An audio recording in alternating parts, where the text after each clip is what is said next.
Hey there, this is Dante, and in this video I want to talk about my own journey with opening the channel and connecting with not only extraterrestrials but my own guides, angels, and how this all happened to me. I have another video that shares my whole story, and you can watch that to have the full spectrum approach and full picture, though here I want to talk about specifically opening the channel and the experiences that may have led up to that, as this is something that everyone is capable of doing.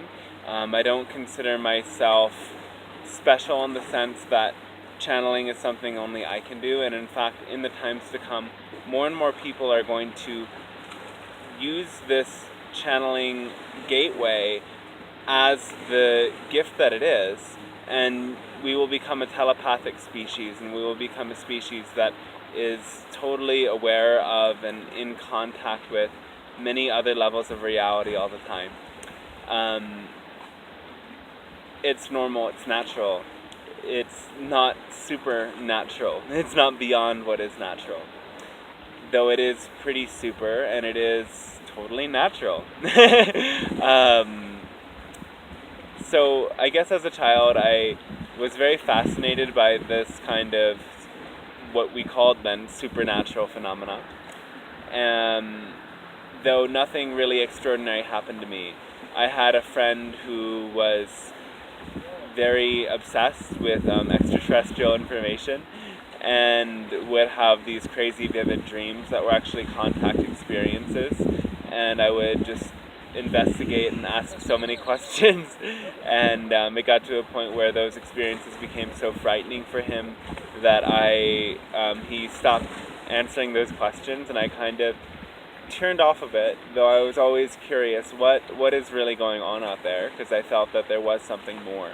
Though I was very disgusted by religion, and I saw the hypocrisy in the conservative religion in the area where I grew up in Pennsylvania, and I threw out at a point in my life, all of the supernatural things with the idea of religion.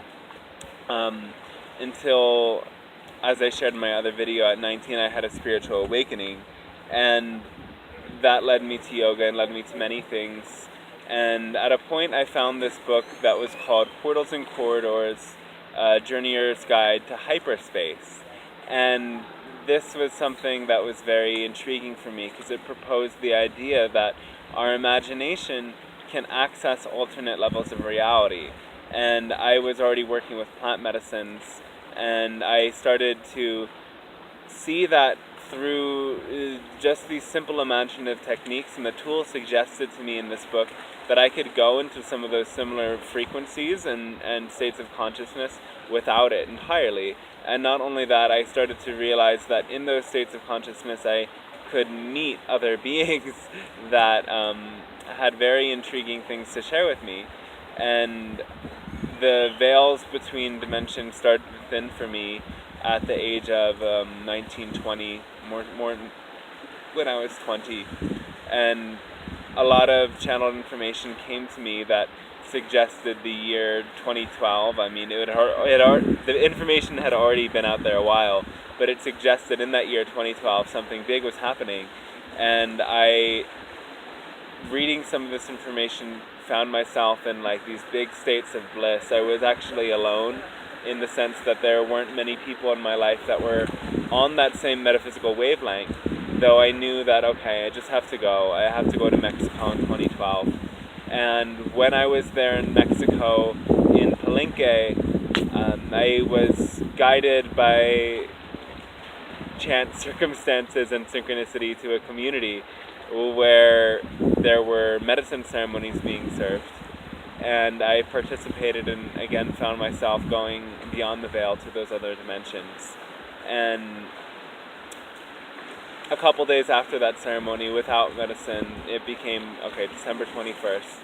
And since the ceremony and leading up to that, I was having a lot of astral experiences. I was waking up in the middle of my dreams. I was having very clear and vivid dreams. And I was having this perception that something else was out there around us. And I knew this in a deep way, I went to another smaller, less organized medicine ceremony at a gathering there in Palenque, the Rainbow Gathering there, and I smoked some medicine in a big group of people, and they told us how to do it and how to do it right and all of this information. And I smoked this medicine, and I went again into that same state that I was kind of used to at that point, working with the same medicine for many times. And I felt, okay, there's this presence there, yet in a way it felt almost mundane to me. It's like, okay, I've connected with this being and this consciousness and this place so many times before, and I maybe I get it now. And I opened my eyes, and in that mental framework, like, I've got this now, I've done this now. And as I opened my eyes, there was this huge light that lit the whole sky up bright green, and I was stunned. I had no idea what that was, but everybody saw it. The whole group of people were opening their eyes and witnessing this, and it was after everybody had kind of landed a bit from that journey. Though somebody was still speaking these light languages, as we call them, during the journey, started just speaking this language, and I really had the sense, like, okay, like, whatever this presence was that was connecting with me, that was the same lights in the sky up there, and that same presence was bringing that individual over there to speak this very strange language. And it was also new and exciting to me. And around the 21st, again, there were these lights in the sky. They weren't so big, they weren't so pronounced, though people were having these dreams that extraterrestrials were coming to them. They were sending them this message that these were times where they were preparing for contact with us, and all sorts of different things were happening, and people were reporting the same experience, and it led me to be just like, wow, like, I have really no idea what the universe has in store for us. I went after this again to Guatemala, where I met my teachers, shaman teachers here, who really held the space for me to step into my own healing path. And one of my teachers told me all about these experiences that he had with light pyramids and angels and greys and ascended masters coming into the room with him. And at first, none of this had really made so much sense to me. I mean, I believed it, and I believed that it was his experience, and I wanted to have that experience. Though for me, I didn't quite know how to connect with that and anchor that.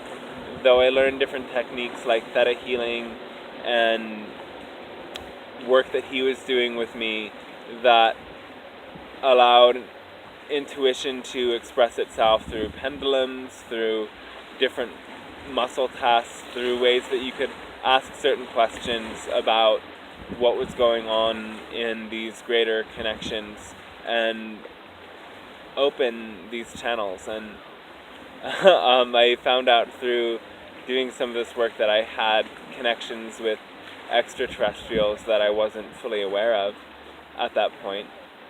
And I started using those techniques, and I on some occasions worked with people online to release the fear that they had after having contact with extraterrestrials, because sometimes those experiences can feel very jarring, and the fear that we hold after the experience is preventing the full immersion in the changes that happen at a cellular level every time that we open to these experiences.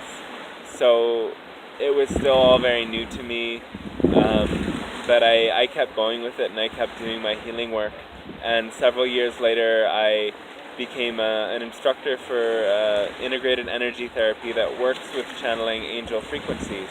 And as I was learning this modality, learning to teach it and teaching it, I was regularly practicing these meditations and tools to connect up with the angels, and these powerful frequencies would come through me. And at a point, while the frequencies were coming to me, I would start to hear messages from angels in my mind, and I didn't fully believe that these messages were really coming from those beings up there, until one time I set time aside to do a certain healing ceremony for myself, alone entirely, and I heard the angel's voice say to me, "Go to a mirror." And I was like, okay, I'll go to a mirror. And the angel said to me then, "Now start speaking out loud what we're saying to you." And so I first did it with my eyes open, looking into the mirror, and then all of a sudden my eyes closed and my head started moving, and I started to feel this intense vibration, and this angel opened up this message of contact that we are here with you, and we and many others want to start bringing our frequencies into your world, and just affirming, as these higher beings often do, the deep sense that we are so deeply and completely loved. So I was kind of blown away by this experience, though I didn't really know if I was making it up or not. And a little while later, I started doing channeling sessions. The first times I did it was on Mount Shasta. I went to a channeling session with somebody there who had been doing it for years, and I just asked her to channel how I can start to open up my channeling. And she seemed to clearly see that I was already open and already able to do that.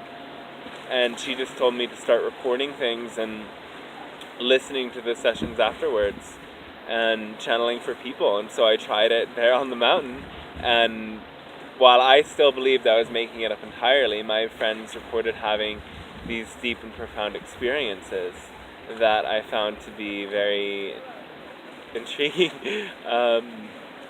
Little dog friend here with us. So yeah, the felt presence of many beings around me was just increasing and increasing. I felt that just by thinking of the angels and thinking of my guides and thinking of these beings, their love would be present there. And at this point, I feel in a deep way I'm never alone. And while I admit that sometimes my frequency still drops as I'm going through processes, I can always raise myself with enough focus into that place of feeling that connection, hearing these voices in my head from these beings, and feeling, wow, how much love they have for me. And it's pretty beautiful, and they keep encouraging me to keep up channeling in this way. And yeah, it was a journey for me to really trust the channeling. After I initially started channeling, I didn't believe it myself, even though people were having experiences. And I went to a course that was about channeling through dance. And during this experience, an extra-terrestrial consciousness that I had heard speak to me a couple times before, saying that I was a contact facilitator and that I was here to bring their frequencies in, really said, like, okay, now's the time that you're going to speak to us, because I was having these very intense energetic openings as people were dancing and chanting and bringing forth light languages. And if you don't know, light language is when you enter a channeling state, when you enter a connection with a higher dimensional being or a higher dimensional aspect of yourself, and let that come through you in glossolalia or gibberish. That it's a made-up language that with meaning. It feels like often you might just be making it up, but you actually go into this different brainwave state, and the energy that is coming from these beings is encoded through sound. And this is a way that a lot of openings have happened for me. So yeah, that's another way that I bring their frequencies through, is through channeling, but also through sound, through using my voice, especially with singing bowls and other instruments. I can really transmit their energy, and they come into the space, and I've found that working with sound and channeling together is such a powerful combination. I had very powerful, immense experiences doing that. It really emerged at a training I was on called the Yoga of Sound and Chocolate.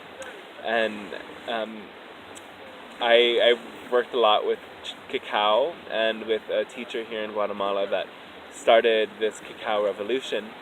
And it's such a powerful, heart-opening medicine.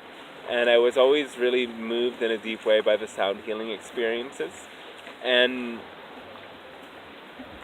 I had already been channeling for maybe half a year, in a way of publicly doing it for people, and charging and making it a real legitimate service. I still had my own doubts in it, though during this yoga of sound and chocolate training, I started to do a lot of group sessions for people that first started off informal and then actually became part of the program. And we found that when people would experience the channeling before the sound healing experiences, some people would have out-of-body experiences or contact with their own guides or very intense emotional catharsis or many things going on that really validated what I was doing for me in a way that doubt was still an option, but I also found within me the confidence to keep going and keep moving forward. And since then I've been kind of on a roll with the channeling and doing at least 1 or 2 sessions a week. And for me, it's just a very amazing experience. Sometimes it is, in a way, exhausting, just sitting still for up to an hour and a half and letting this other aspect of my own higher energies, because I do see these extraterrestrials as other facets of my soul. They speak about oneness and that we have many layers and facets of our own soul. So our guides and these beings, they seem apart from us, though most often they're actually other incarnations, future incarnations, past incarnations, parallel incarnations. And past, present, future, parallel doesn't even matter in the higher dimensions. So when we tap into these higher levels of reality, all of that becomes irrelevant and all is focused here and now in oneness. And these beings, wherever they're from, can make this resonance happen between us as channels and them as the beings out there.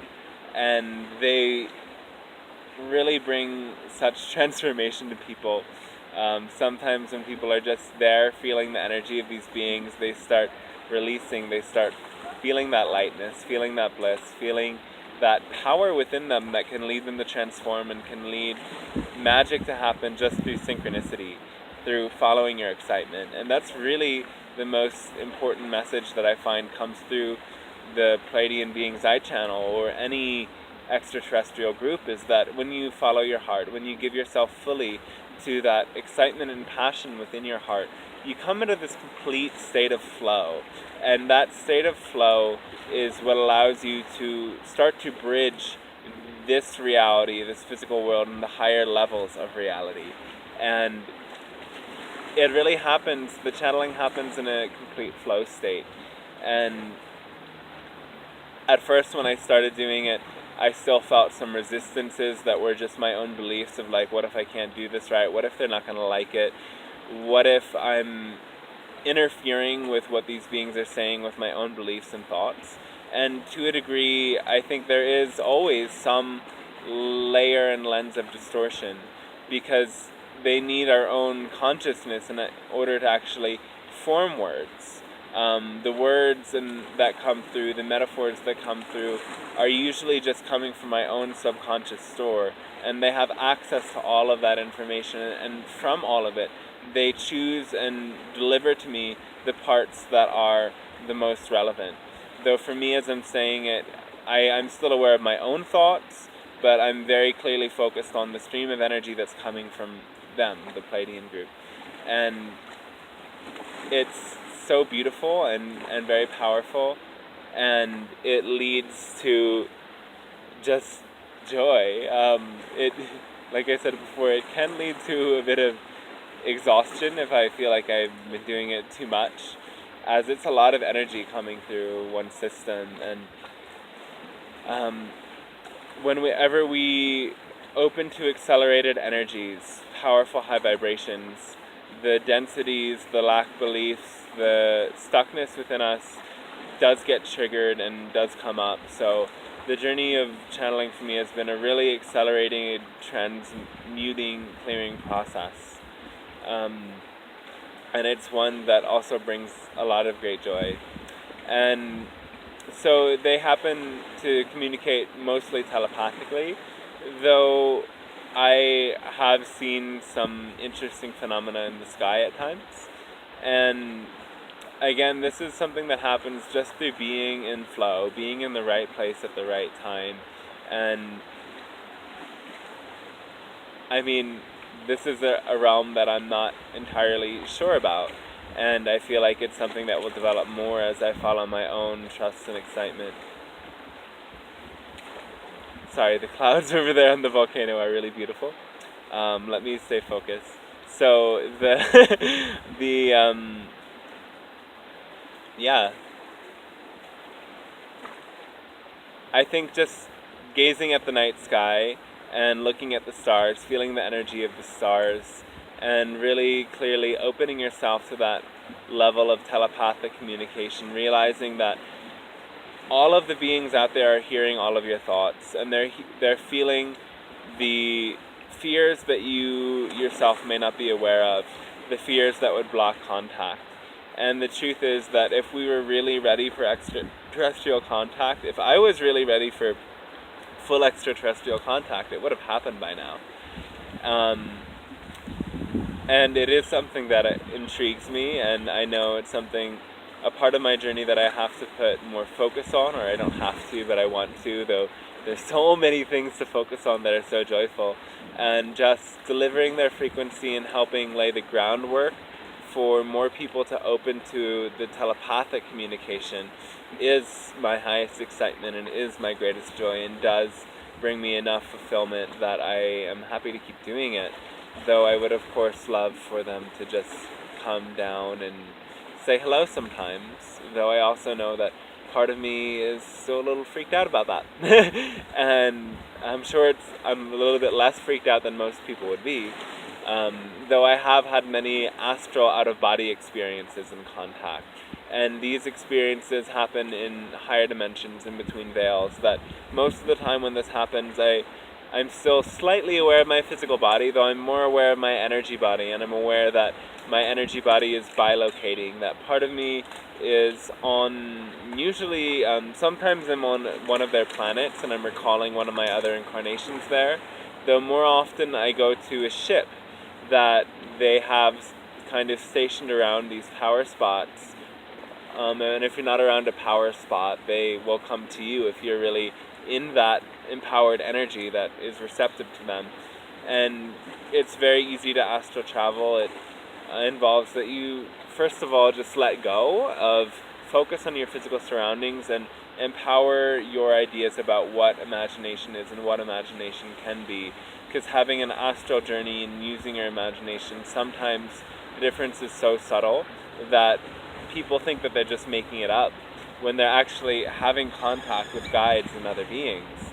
So for me, it's like I have left my body or bilocated and been on these ships and received these healing imprints and received messages from these beings, and they make adjustments in my energy field and let me know different things. And it's a very beautiful experience that always leaves me feeling more refreshed and excited when I come back from that experience. And there's even some meditations that you can do to kind of open to that experience. If you read, for example, the Arcturian anthology from Tom Kenyon, there's a lot of information there that can help you to open to that kind of astral experience. Though just be willing and use your imagination, and know that having a connection beyond the veil is not as difficult as you think. And sometimes when you haven't done it before, it's very helpful to have somebody guide you through hypnotherapy, or through a guided astral journey, or a guided meditation, or a channeling, or a healing session to help you to open that gateway. And it's also important to realize that with all of the channeled information that comes through from a channeled being, it's not just information, it's actually an energy that's being held within that information. This video that I'm transmitting to you has a certain frequency. All of my videos have different frequencies about different themes. All of the spiritual teachers' videos out there are a transfer of frequencies, and channeled beings also transfer a certain frequency, that when you can get into a meditative space, when you can get into a very focused space, focusing not only on the words that are coming through, but on that frequency, those channels within you begin to open as well.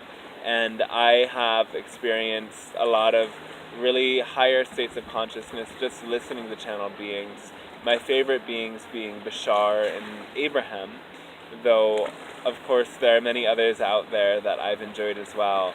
And especially with Bashar, I've developed that contact with the extraterrestrials just through that resonance, through that access that Bashar has given me. And my experience with meditation and shamanism as well helped me to get into that state that was receptive to that energy. So when you listen to channeled information, don't make it a very intellectual or studying type of thing. Let it be an experience.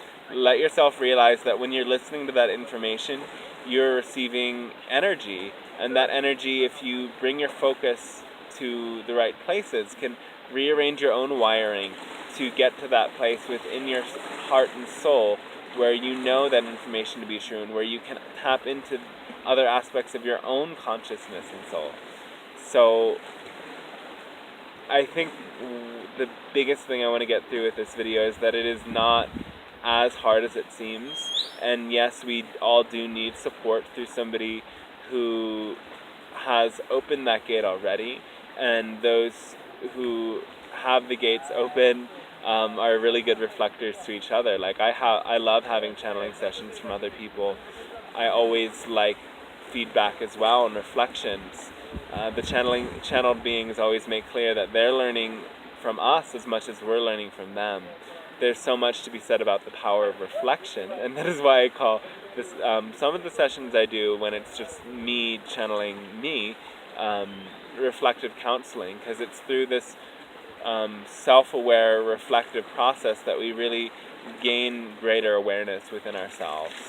So yes, it is important to keep connecting with people and other channels and teachers to help these doors open, though really having these doors open is not so challenging.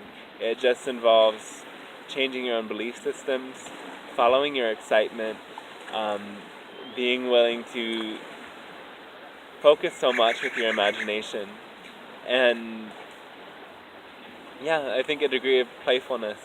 As Bashar says, the best way to be enlightened is to first lighten up. So I think somebody who is seriously meditating is less open and less receptive to a channeled being than somebody who's just following their joy and singing and dancing and playing around. Though in either situation you have to be open and willing. You have to ask for these connections to happen in order for them to happen. You have to be an active participant and an active recipient of these energies, and you have to be willing to let the changes that are going to occur. And it'll take place magically. And I see the channeling sessions that I do in groups as stepping stones to group telepathic contact. The more that we make ourselves aware of these connections that are there, the more these beings can enter this reality. And when we come together and we gather together, let everyone know that you are personally intending to let the extraterrestrials know we're thinking of them and we want to meet them, and that they can send us more of their energy and help us to accelerate our process. Because the more awareness we bring to it, the more we share this, and maybe some people are going to think you're crazy, and that's okay. You have to kind of let some people go if they're thinking you're crazy and you're following a path of contacting extraterrestrials. Though I think the more we share this information, we share this light, and we really focus on bridging the worlds, the more it will happen. And I mean, the extraterrestrials say that by 2035, or from some channels, they say that by 2035 or even before, we're going to have full contact publicly. And the steps from here to there aren't so clear, though one thing that is clear is that it is following your heart, following your highest excitement, following your greatest love, having a lot of self-love and having a lot of trust in the process, and yes, being willing to dive into those realms and having the passion to open to contact. And I'm passionate about it.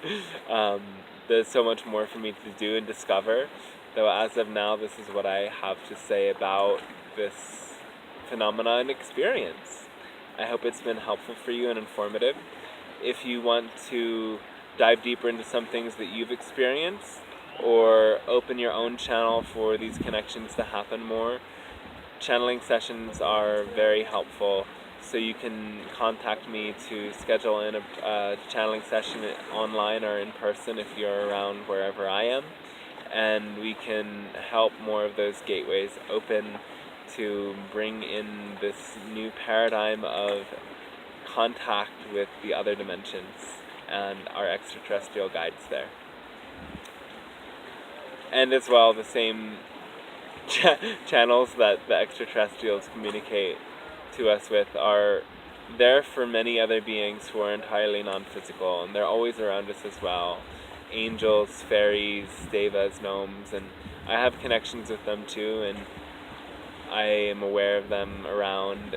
They're all very interesting and exciting, so it's good to open the bridge the worlds with all of them. And yeah, the extra